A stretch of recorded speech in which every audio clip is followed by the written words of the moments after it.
Hello, Internet. It's time for another astounding episode of Never Stay Dead. I'm Matthew Darick, and I'm here with my sleepy co-host, Damian, Sleepy Reader 666. Happy to be here. How many episodes have we done? This will be our 15th episode. You think we'd nail an intro by now? We're pikers compared to your other... How many episodes have you done on Untold Tales of Spider-Man? Oh, God, I don't know. Many. What's a piker?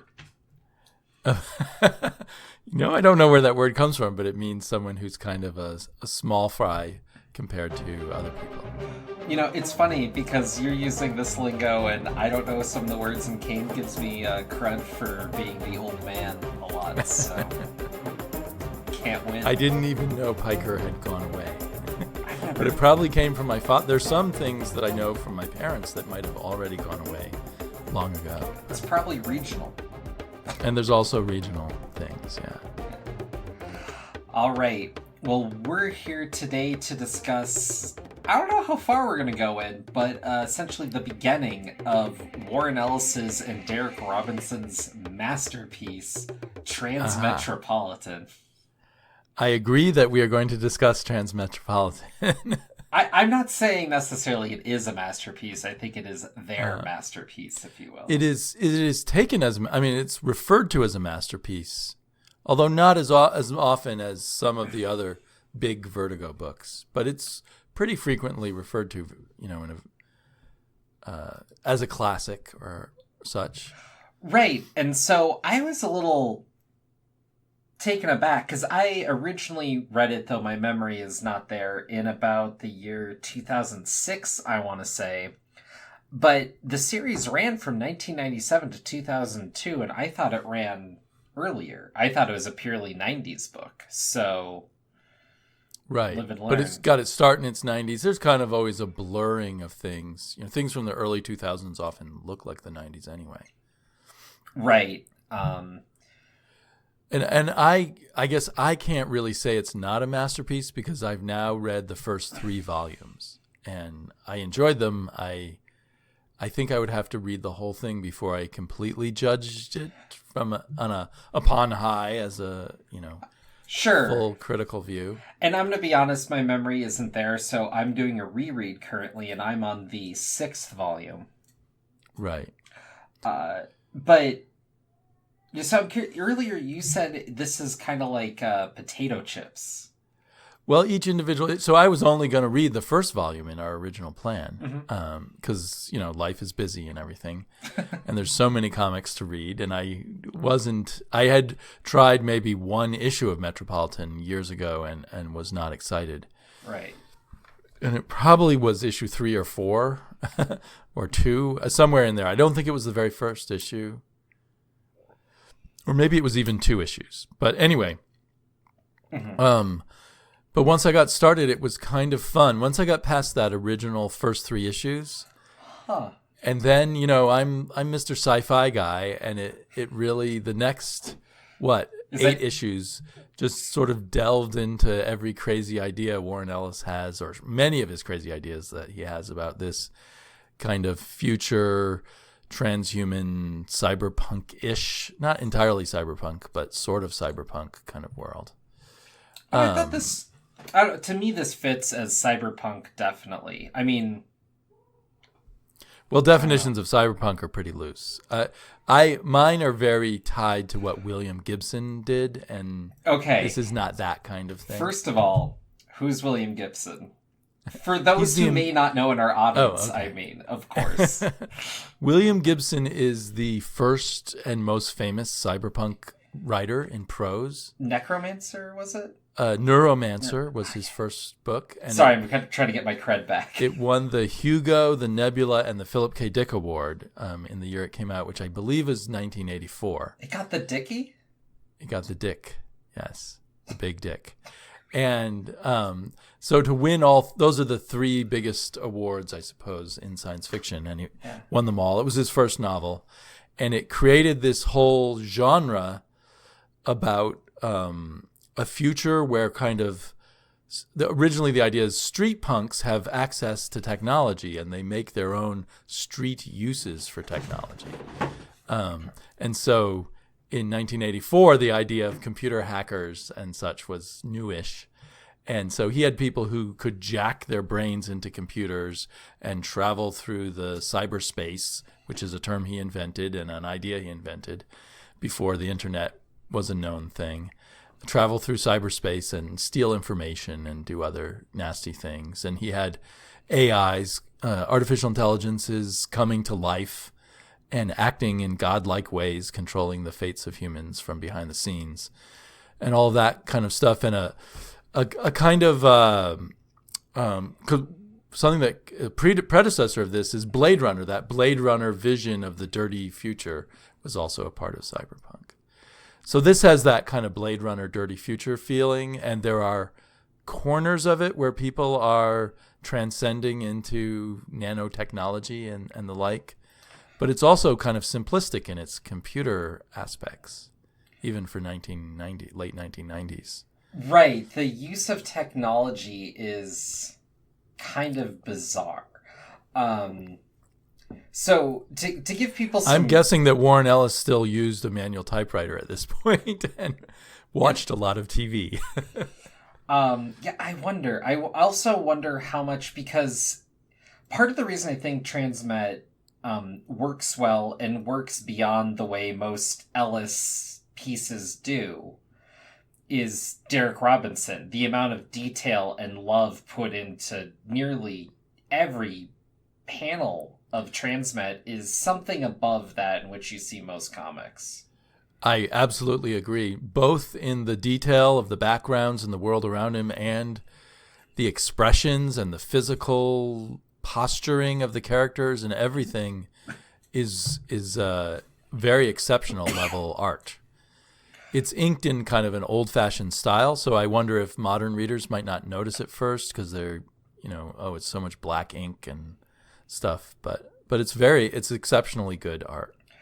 And in particular, whenever there's a hyper close-up on Spider Jerusalem is the main character. We haven't even gotten that far yet. Right. And he has these, I'll just say the word iconic, glasses, where one's like this green rectangle and the other's this red circle for the lenses.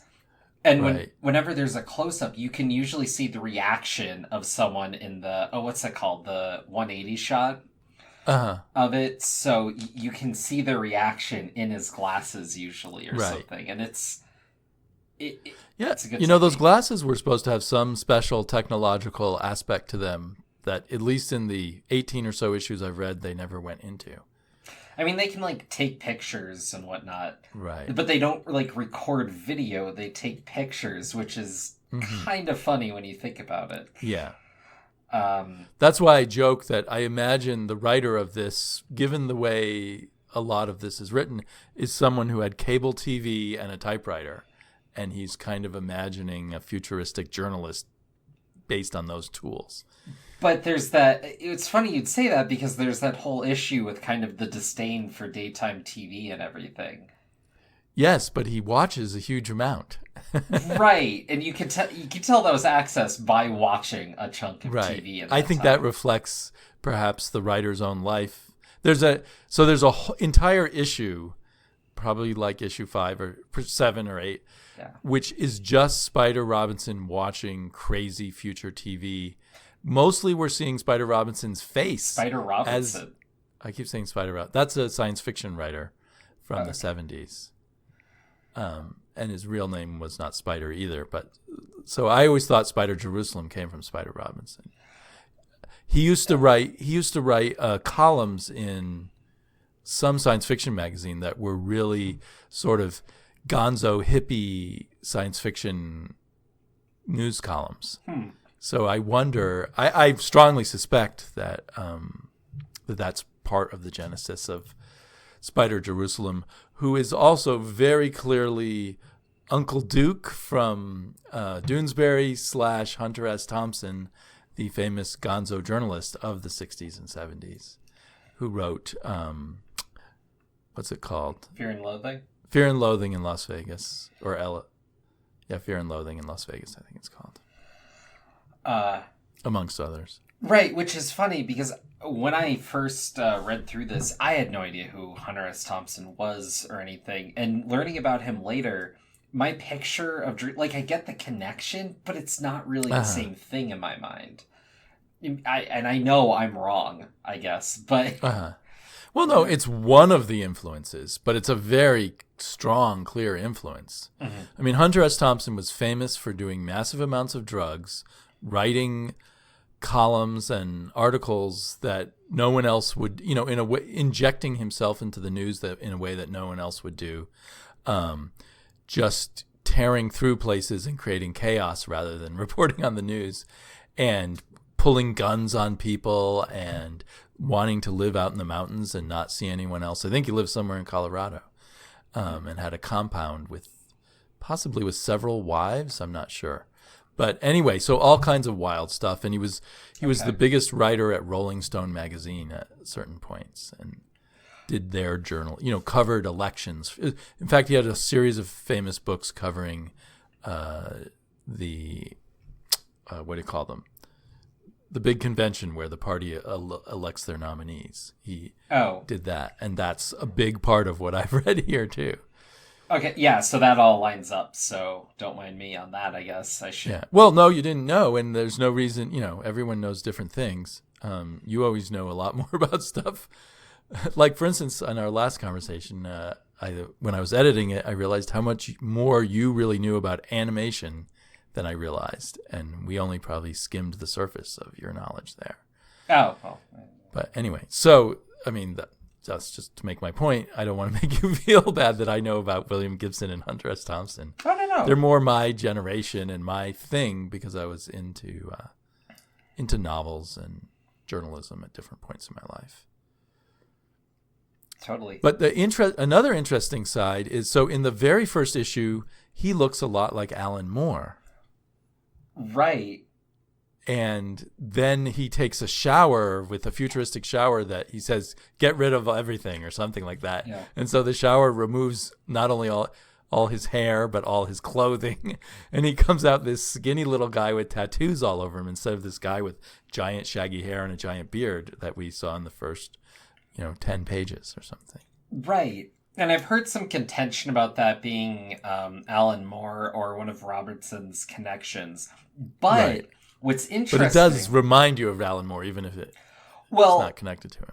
If you read Planetary, there's an issue where, it looks like Jerusalem, but it doesn't speak like Jerusalem, comes up. That's clearly kind of also a self-insert for Moore as well. Not quite on the Grant Morrison Animal Man level, which we covered, not on the podcast, but on YouTube a while back. An insert for Moore or an insert for Warren Ellis? An insert for Ellis. And so the Jerusalem tie there to the creator, I think is... for Moore, sorry. I misspoke there. Because the other thing is there's a lot of drawings by Robertson where it kind of looks like Grant Morrison. Yeah, I wonder about that. Jerusalem. I wonder if they're just throwing in the pot all the sort of cantankerous, oddball writer characters they can think of and stirring them around. Well, I feel like they were taking some liberties with that, because there's also an issue that comes up with these different takes on Spider Jerusalem in the culture at the time. And they have different all-star artists drawing these different sections.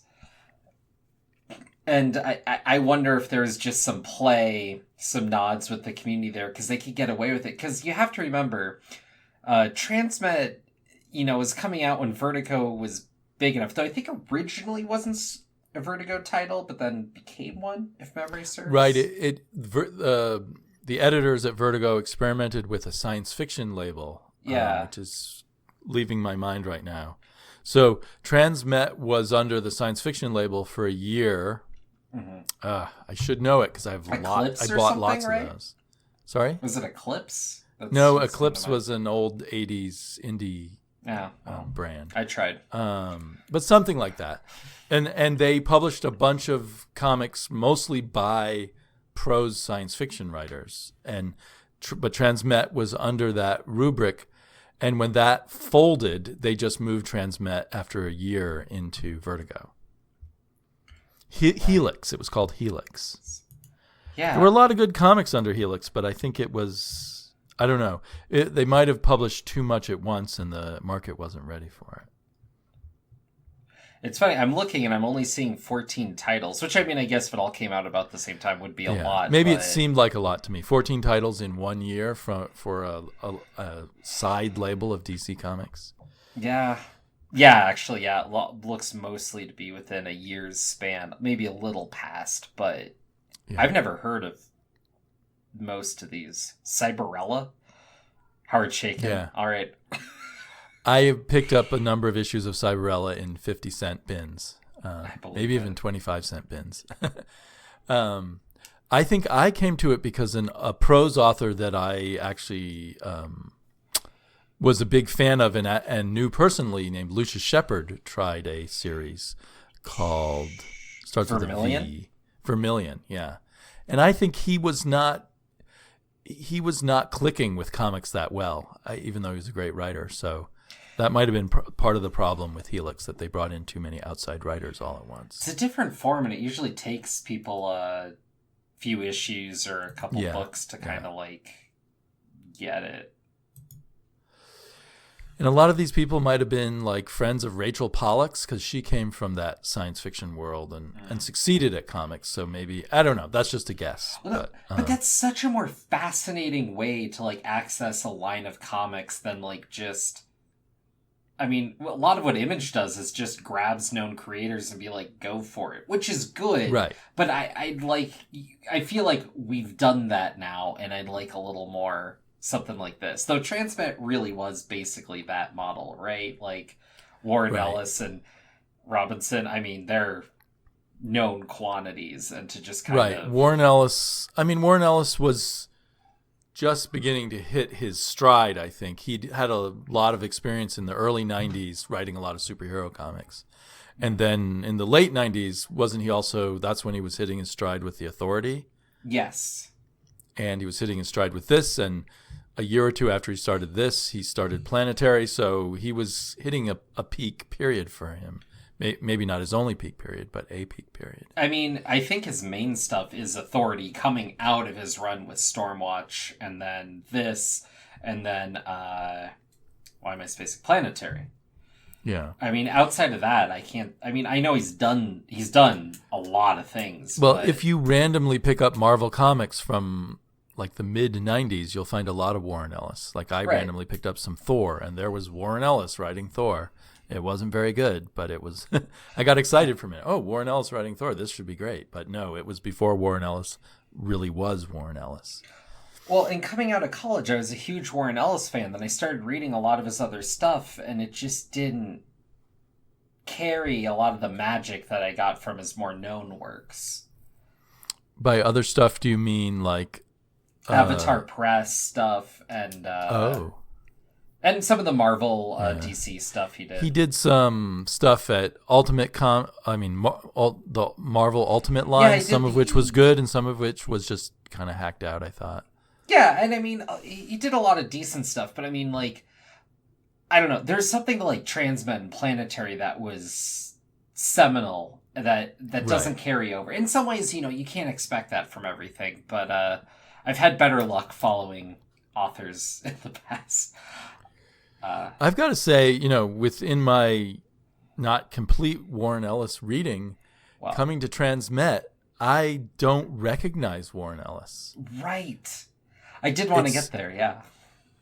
This is a very, very wordy comic, and it's all about someone who spews and spews and spews words, usually with lots of obscenities and everything, and it's the opposite of what I think of Warren Ellis, where he picks and chooses his words very carefully and lets a lot of the action play out without words in a lot of a lot of his best comics, other than this one. Right. And I don't want to try to be dragging Ellis. Like, Ellis did a lot of great stuff, and he did some great stuff with Marvel, later. Yeah. Well, it seems like he goes through periods of doing work that he really cares about and also doing work that he's just kind of hacking out. Right, and I think when you're talking about authors and comics, I mean, he seems to crank out more than most by a factor. So yeah, he's one of the more prolific, except every once in a while he kind of disappears. I think he goes and writes for some other medium. I saw that he's written a lot of video game stuff. Oh, really? And I know he has a novel or two out there, which... Sure. It's interesting, both he and Alan Moore and some others, when they go and do novels, they're not very successful. Yeah.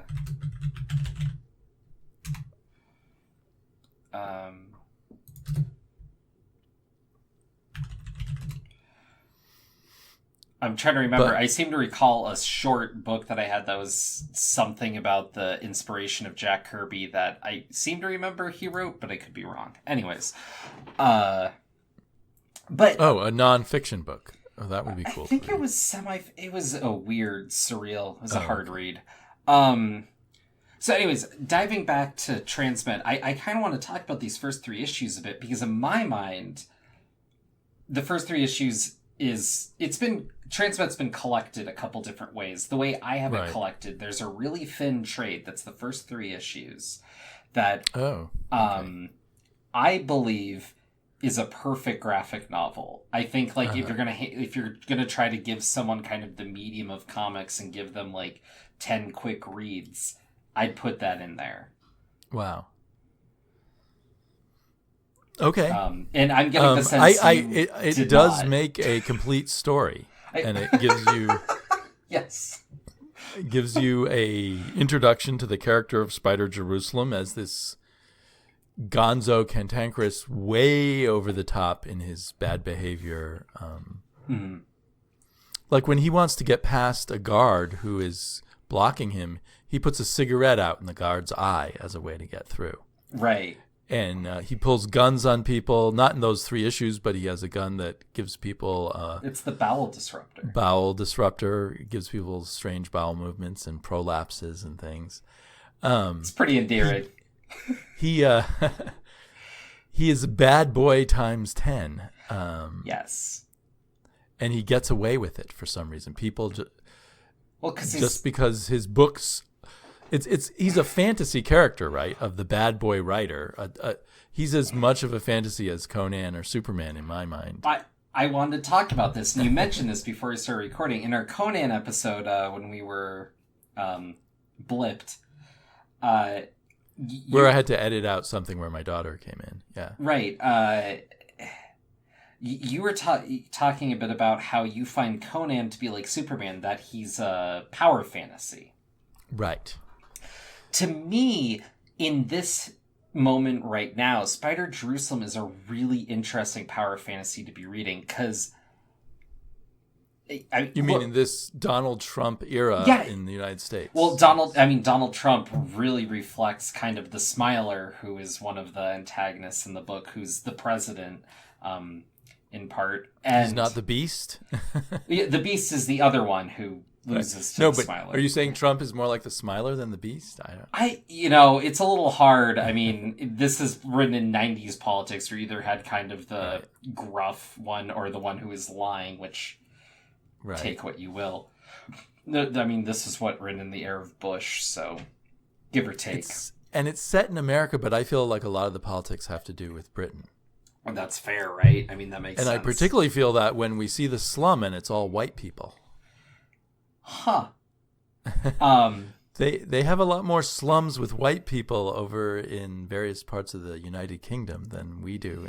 Not that we don't have white slums, but I mean, an American writer writing about a slum in a city wouldn't have an all-white slum usually. Well, it's not all white. There's still the people with alien eyes. And the alien eyes and all that. Yeah, those who kind of foisted themselves out of mainstream society. But what I was going to say is the power fantasy of Spider Jerusalem is like this weird liberal power fantasy that takes on some what we'd consider to be more conservative ideas now. Like he's shoving guns in people's faces, but it's always to kind of advance Yeah, certain supposedly we're but, supposed to believe everything he does is okay because somehow it's helping people.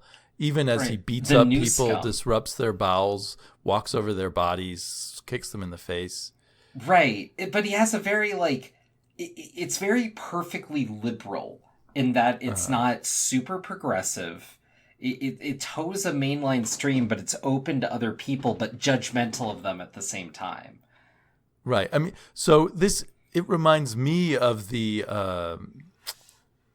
a certain breed of sophomoric people in their early 20s who want to be writers, who are, in their fantasy selves are this incredible rebel against, what have you got him against it? Incredible rebels against society and full of, witty banter, putting everybody and everything down, as if somehow they live morally outside of the code of the rest of the world that they can judge. As a kid in college who was an English major pushing comics wherever he could and got away with a bunch of things because I had a certain sense of humor that hit the right buttons for the right people. This worked for me on a level that coming to it now, it's not quite the same. And I can see kind of the flaws in it. Like, do you know the TV show, House? Yes. The Doctor? Yes. Or kind of the lesser written versions of Sherlock Holmes. Mm-hmm. It's the smartest man in the room who's so clever and can't be bothered. Right. He can be rude to everyone else because he's always right. And good at what he does. Yes. Right. They need him even though he's not a nice person. And I feel like this sung a little bit more special before that was kind of a known trope that's been put down. And the fantasy that if you were this sort of asshole 19-year-old who's good at words and mean to everybody, you would immediately get rich and famous and everyone would admire you. Right. It's sort of where he's like the Superman of rebel journalists. Well, but I feel there's a quality there of it's not that he's just mean to people, but he's mean to people in the sense that he knows better and he's going to point it out to them. And so they idolize him on a certain level. Like he's thinking above them, which you kind of got to earlier, but I don't know. But he's not convincingly that. If you look at what he actually does, he does so many horrific, mean, and nasty things. And he just assumes because he's superior to everyone that anyone he happens to put his cigarette out in their eyeball deserved it. But we have no reason to know that. And yet at the same time, he's defending the downtrodden when he actually will trod on anyone and lives in a rich neighborhood too. I mean, to some degree, it's hard for me to know what degree Warren Ellis is playing with all these elements, but he enjoys them more than I do. I don't know how old he was when he wrote this, but I probably first read this when I was 38 or something. Mm-hmm. And I thought this is like a much more infantile version of Uncle Duke. As I always think of him as Uncle Duke from Doonesbury rather than Spider S. Thompson. No, that's fair. I mean, that's because that was my first. I didn't know who Hunter S. Thompson was when I was a kid, and I was reading Doonesbury. And then when I was the age of one of these bratty college students, that's when I actually read Hunter S. Thompson and thought it was really great. But I don't think I could read Hunter S. Thompson now and admire it so much. Right. And there's something, I mean, it's hard to escape the sophomore qualities of Transmetropolitan, but they're done so gleefully and joyfully. And whereas, we're comic book fans, so, I mean, whereas things line up to allow the protagonist to get out at the last second, recognizing that here I feel is a skosh easier, but I feel like if we were less enamored, you'd see that more easily in your Superman, your Spider-Man, or what have you. Right. Well, and so in the first 3 issues, he's introduced, he gets involved with this weird social thing going on where there are people who are, rather than becoming trans to become male to female or whatever, they're becoming trans from human to alien. I think this was before trans really was. Right. So I mean, trans people existed, but it was not like a popular thing the way it is now or commonly talked about. But But somehow their leader has mucked things up in ways that I didn't fully understand that causes the powers that be to decide to come to stomp on their heads. And then he writes a story live that goes out on the feed of something. Right. That everyone's reading at once, and they all call in and complain to the mayor or the police, and so they withdraw and stop stomping on everybody. But pretty much it's too late. They've already stomped on everybody. But he's this big hero, and it's also along with the adolescent 20-year-old fantasy, or not the 20-year-old writer fantasy, this is also the journalist fantasy, that the journalists are the most important people in the world who save and change the world. And a lot of journalists would probably like that fantasy. Right. And Jerusalem's big thing is he doesn't care how he gets or what he does, but he's after the truth. Right. What's really real. Although what we're shown of his behavior, it's hard to believe he really can get at the truth by what he does. He just sort of magically gets at the truth by going around and kicking people in the balls and taking drugs, and somehow that leads to the truth. Well, I mean, for a lot of people who take drugs... Because he's the Conan of journalism, so of course he's right. Well, I wanted to say, so in this first volume, these first 3 issues, so the trans thing is transhumanism, where these people have kind of melded their DNA with this alien DNA, right. And the aliens are, the gray man, big eye, kind of wide finger kind of thing. They also seem like what I've read about the squatters in London. Mm-hmm. They're called transients. Yeah. Which is playing on the fact that they're homeless people and they're trying to transform themselves into aliens. Right. And it's funny that Spider's defending them because he actually has a lot of problems with their leader, Fred. Fred Christ or something? Yeah, Fred Christ. That's right. Who he was friends with at one point, but sees right through and knows what a bullshitter the guy is. Right, he knows. And of course he's right, the guy is a bullshitter, and he's just using this transience as a way to get laid a lot. Like every 8 hours he has to get laid again. Right, but also kind of as a power play, like this guy's creating this movement and doing this whole thing, which speaks to a lot of points. But I felt like this was almost trying to play off of something like a Stonewall situation or something, where the police came down and knocked down the door, but the public opinion shifted because the story gets out there and they see how the cops are doing ill. And that's a theme that comes up throughout the story a lot, is abuse of power and the cops doing the wrong thing. And Spider needing to report the truth. The Fred Christ guy and his transients show up again and as political players who are not doing the right thing either. Right, and that's something that's interesting. Them and the Foglets, who are these people who...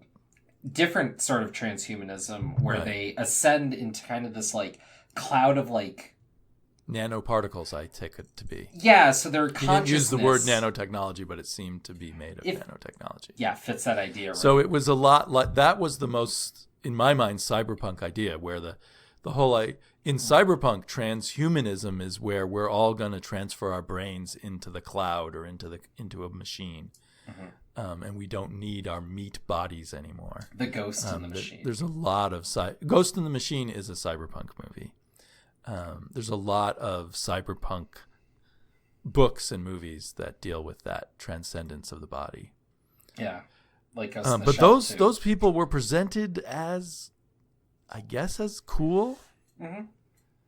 It was more like, I'm friends with people who are swingers too, and people who are transsexuals, and people who like their bodies to be clouds. Right. I mean, there was that, but there's also a leader in that movement where Spider was a friend, but they had this kind of tilted relationship. Right. But he has a tilted relationship with everyone, so I didn't think it was a big deal at the time. That's fair. Maybe they come back, and I don't know. I think there's a bit, but I don't think there's too much with him. But where's I going with that? It was part about how the transients showed up and were making their political plays with the Smiler, and then that reminded you of those people. Right. I don't know.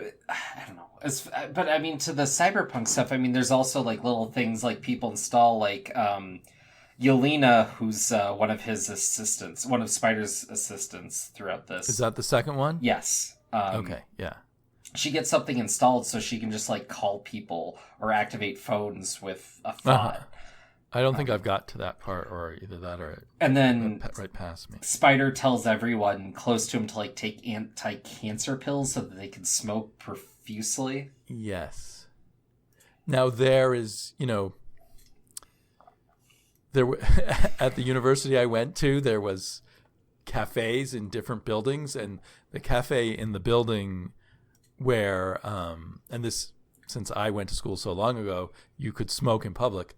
The cafe where all the English majors went to was full of people smoking. Weird. And that anti-cancer thing, because, you can't really be a writer if you're not smoking cigarettes and stuff. That's a real old school idea of the writer, the hard drinking writer puffing on cigarettes and banging away on her typewriter or his typewriter. Yeah. Wow. But so let me say, so you really love those first 3 issues. I think they're tighter, and I also feel like that power play we were talking about, like, I feel, you talk about the cigarette part, but the fact where the last chunk of this is Spider watching all these transients getting beaten by the police, but he's up on a rooftop, and he's typing away, and the feed's going live. Right.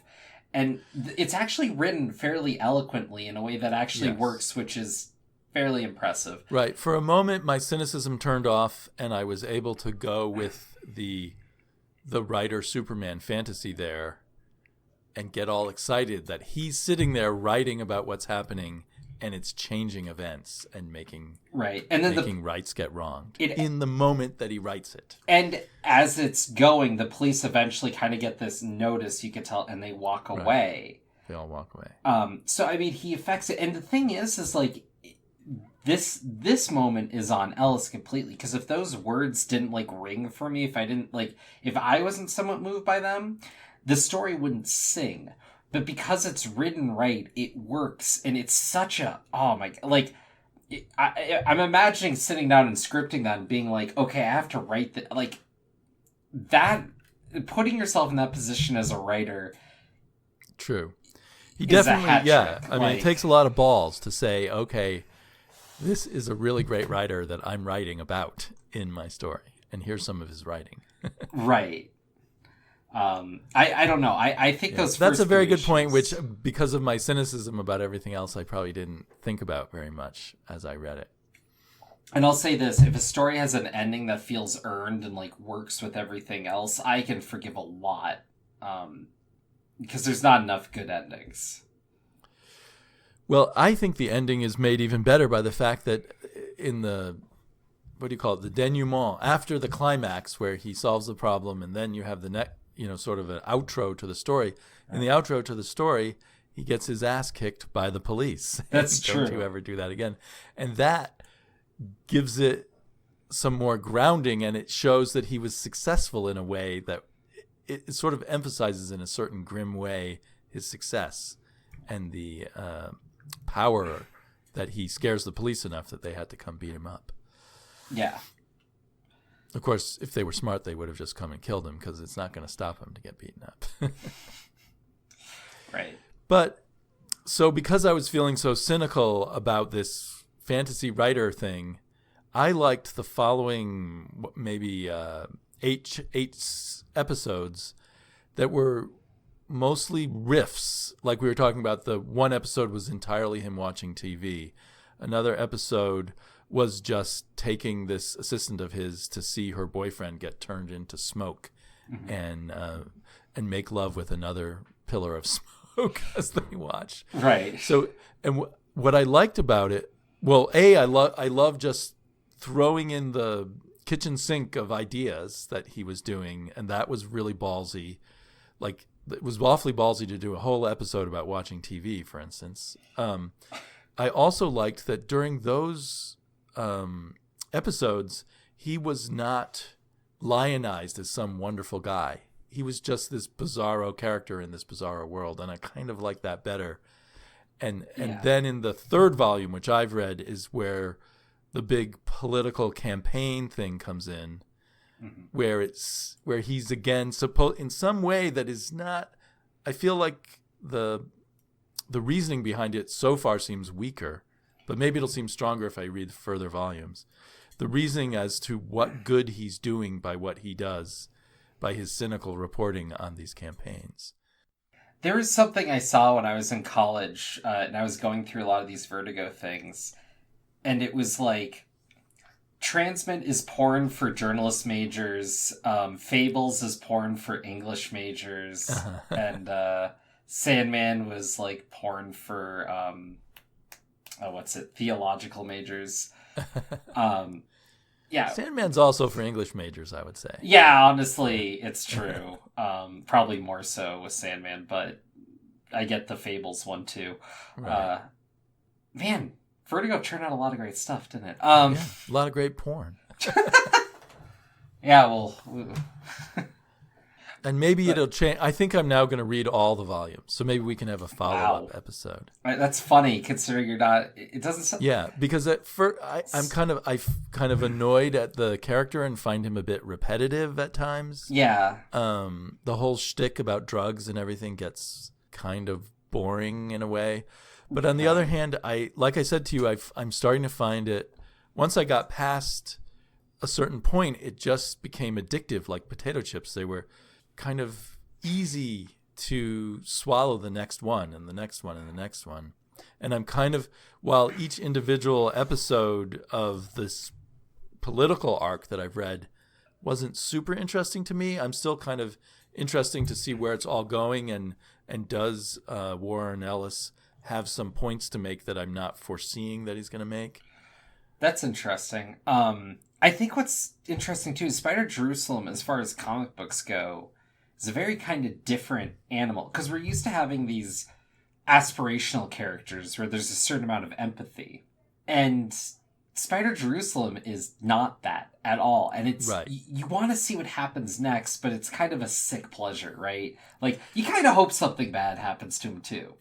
Well, I haven't read a lot of 2000 AD, the British science fiction magazine, but I feel like that is filled with lack of empathy, sort of anti-heroes who beat people up and kill people and do that kind of thing, and yet you're somehow supposed to consider them the better ones. Like Judge Dredd and... I was going to say, what else is there but Judge Dredd?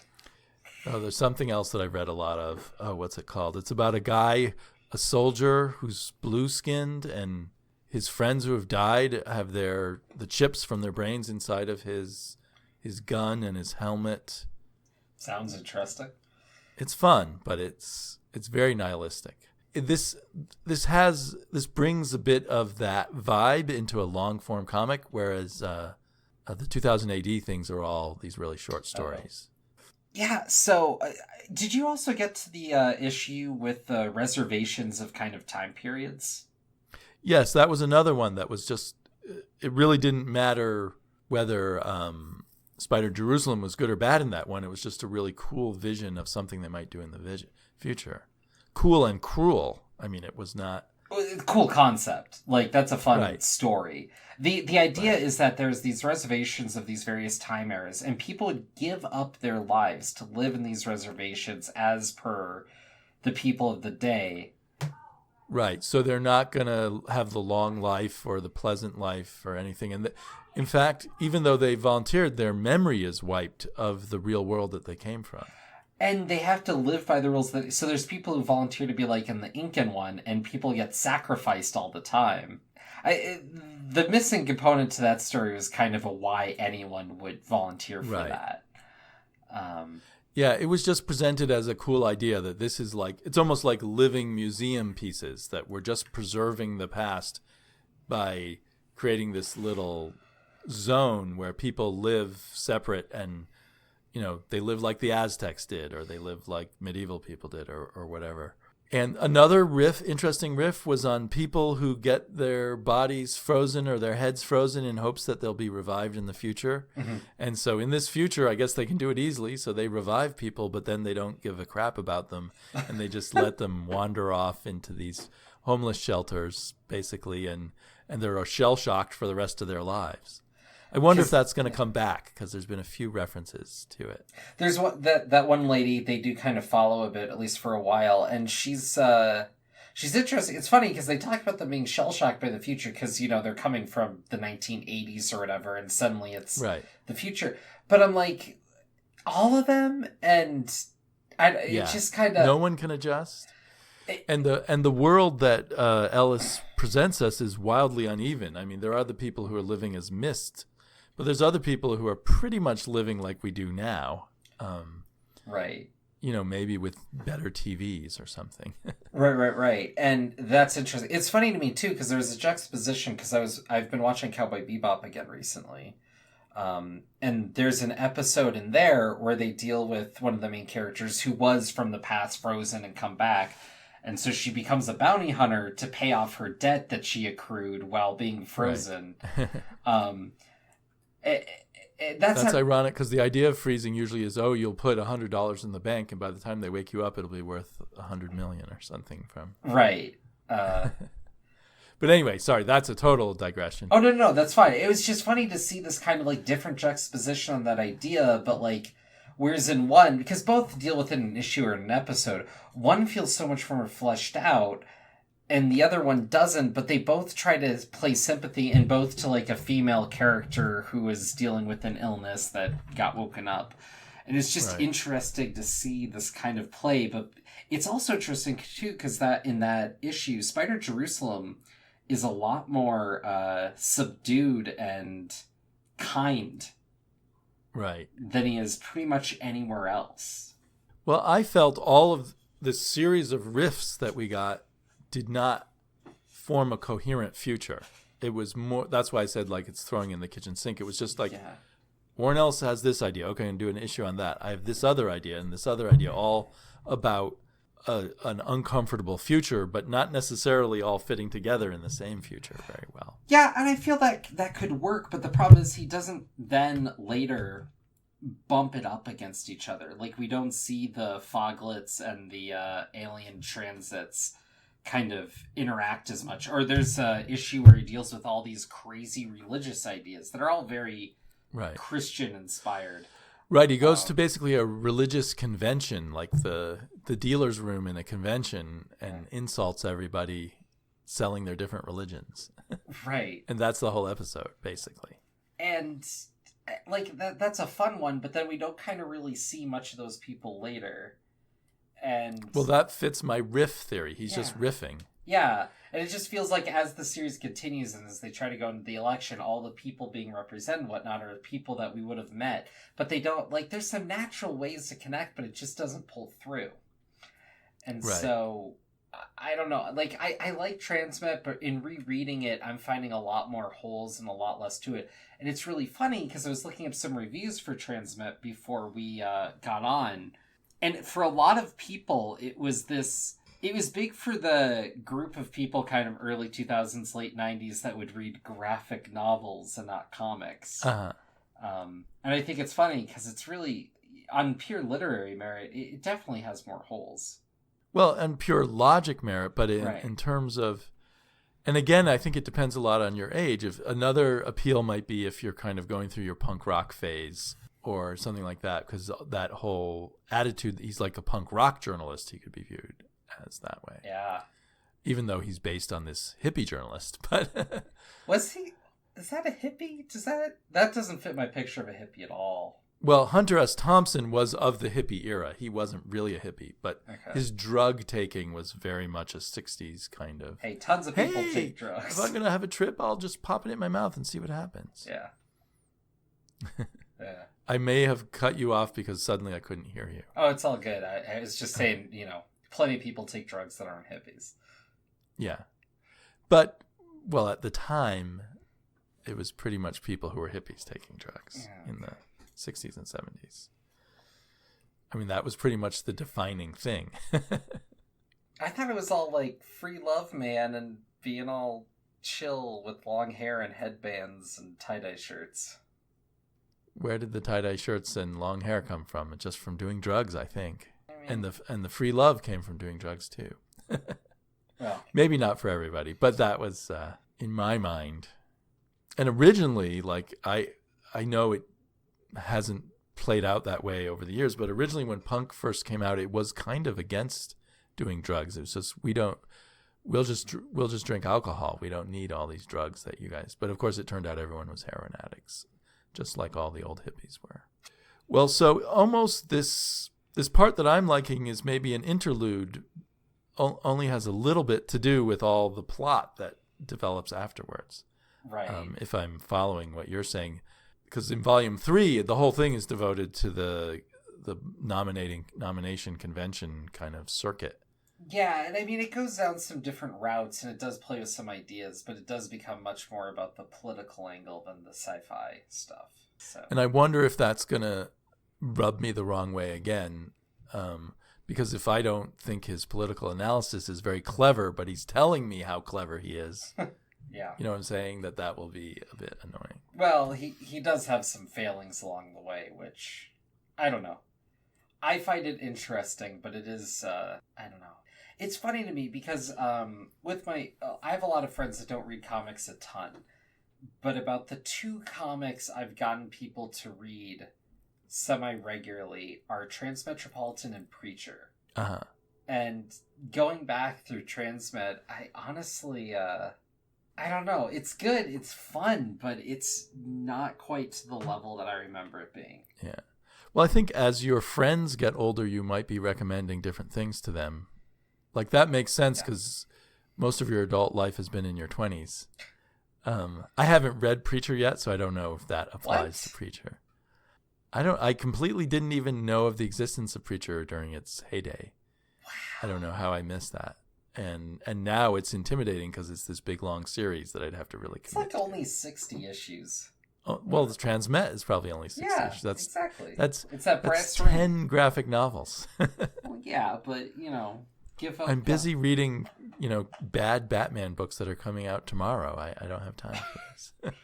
Just think, if you read one less superhero book a week, it would only take you a little over a year to get through it.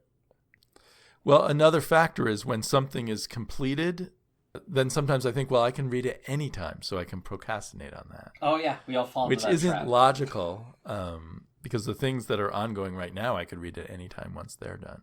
And there's an allure to getting something that you know is complete. So if you like it, you can read the whole thing. It's true. I really liked the 3-parter. I forgot that it was 3-parters. The 3-parter involving his wife's frozen head, and when he kills some people who come into his apartment trying to kill him. There's a good liberal. Yeah, someone's coming to my apartment, so I kill them. That's as liberal as any non-liberal Texas law you've got there. Hey, I live in liberal land, but we got to make your day law too. I mean, people are pretty liberal up till you get to about their doorstep. Anyway, he kills a bunch of people, but then it turns out his wife, not from the grave, but from her frozen head situation, has set a trap for him where he loses his insurance. And I guess if you don't have your insurance, you're not protected from the police in this world, which I thought was a cool idea. And I think it ends with him throwing his wife's frozen head into a river. So I'm wondering if we'll see his wife again. Probably. It also involves this crazy intelligence-enhanced police dog, which I found hilarious. But if you really follow the logic of that, then you'd have a whole constituency of animals who've had their intelligence amped up. Right. And shouldn't a good liberal want to worry about their rights? Well, when it's a tough But all he does is castrate them. Yeah. Yeah, I don't know. I it's a fascinating read, and there's nothing quite like it. There is nothing quite like it. And I think that's why I'll keep reading it, because it has that potato chip effect. There's nothing else like it. I'm just sort of curious, where else can this go? What else can they do? Yeah, no. So in your memory, when you read it all the way to the end, back in your youthful days, were you satisfied by it by the time it hit the end, or was it more the journey that you enjoyed? I remember liking it. I remember thinking the ending was all right, but it didn't meet the high notes of the series, but that was fine. I'm trying to think because now that we're talking about it, within Vertigo, even, like, what are the satisfying endings of Vertigo? And Preacher definitely had one. I don't know how I feel about Sandman's ending. I really need to go back to that, because it's very circuitous and bizarre. I the big one that I hear is I know a lot of people really like Why the Last Man, and particularly for the ending, and I hate the ending in Why the Last Man. That's something that I'm really worried about with Saga. Is I like Brian K. Vaughan, but I don't think he's ever written a particularly great ending to a long form story. It doesn't seem designed to really have an ending. So I take Sagas. I definitely assume that I'm not going to be wowed by the ending. I think Paper Girls, I don't know if you're reading that, also by Brian K. Vaughan. You kind of put both on hiatus, right? With its very I don't think Paper Girls is on any real hiatus. I remember seeing it for a couple months now. So I've been getting. I got it last month, and I think last month. Yeah, I was getting it. Maybe I missed an issue though. Yeah. So, but that is so plot heavy. You really expect some clever conclusion to it all, which I don't know if he can pull off. I don't know that he can either, because I don't know if he knows where he's going with it yet. Like, it's been all over the place, literally. Right, but all the time travel loops and tricks implies a master plan behind it all. For me, anyway. Time travel's one of those things, when it's played on this level, I feels like almost an out. There's very few stories I feel actually play with time travel in a very I don't know, narratively interesting way. Well, they usually end with something looping back on itself, and you're surprised, oh, that person really is this person, or whatever. He's already kind of played that, though. Which is trite, but that's how they often go. Yeah. Time travel. So we both like and question this book, I would say, in our own different ways. I mean, I think it's a really great comic that you should check out. It's just funny because I know it kind of has this prestige amongst a certain number of people, and I used to be one of those people, and reading it again, I still like it. I still would hold it up, but it is not to the level that I remember it being. Well, I think individual issues are in individual moments. Like, it's got brilliant moments, it's got brilliant art, it's full of energy and interesting stuff, but to me, from what I've read so far, it doesn't all hold together that well. I would have, from its reputation, I would have expected more. Yeah. But on the other hand, if you were like me and read it as probably an older person, you might at first just dismiss it. But if you give it more of a chance, I think you'll find more of its charms also. I can see that, and I think that's a big part of it. Is I think the sci-fi is the more charming bit of it, and the politics is interesting, especially right now to be reading. But it is also, you can see the power of fantasy in it, which makes it less of a political thriller. Because I feel like the best political thrillers make you feel like everyone sucks by the end of it. Now, if any way this reflects who Warren Ellis is, I would not want to be a friend of his, because another subtext here is the person who seems to treat you lousy, use you and abuse you is actually the hero. Yeah. And that kind of person I avoid, and I would like, there's an intro in the first volume of the version I have, mentioned by who's the writer? By Garth Ennis, saying that Warren Ellis doesn't trust anyone who's nice.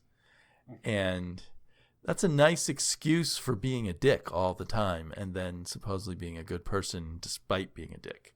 I think there comes a point where being a dick, you really are a dick, and that's what you are, if you know what I mean. No, I hear you. And Warren doesn't like nice things. He distrusts nice people. They make him suspicious, and I know how he feels.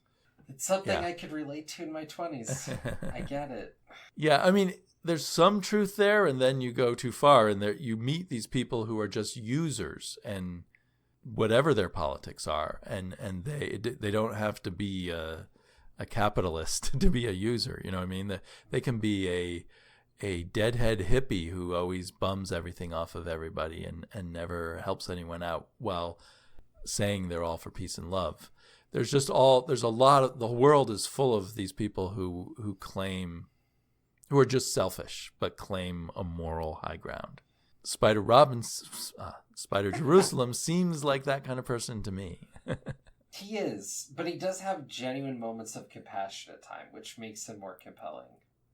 Yeah, so, before he then does something awful to someone else the next moment. Right, but that, I don't know. It's like if someone gives you... It's like an excuse for being considered a good guy to occasionally have compassion. I think it makes them more compelling because if a character is giving you what you want out of them all the time, it's just kind of expected. But when there's these moments that you can eke out and then you want from it, you almost feel like you have to work for it or see where it's going to be earned. It makes more of a guessing game or puzzle.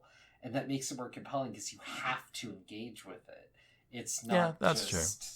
It's not just Peter Parker getting taken advantage of because he's too nice every time or whatever it is. That is true. And that's what sometimes makes these kinds of very selfish people successful, I think. Oh, yeah. Their brief moments of seeming human. I don't. Sorry, I keep wanting to attack this book, even though I'm liking it. Well, that's part of it. Is that the book wants you to attack it. It's very antagonistic, and it wants to push everyone's buttons. Yeah. Which I see. To me, that's again my 20s. It's perfectly natural. I relate to it. I have no problem with it. I get the mentality, but I feel like I've more or less moved on as a person from a lot of that. Right.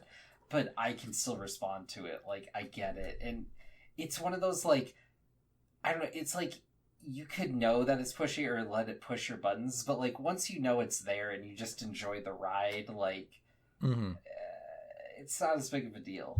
I don't know. I can definitely see a personality check not, making it through this book.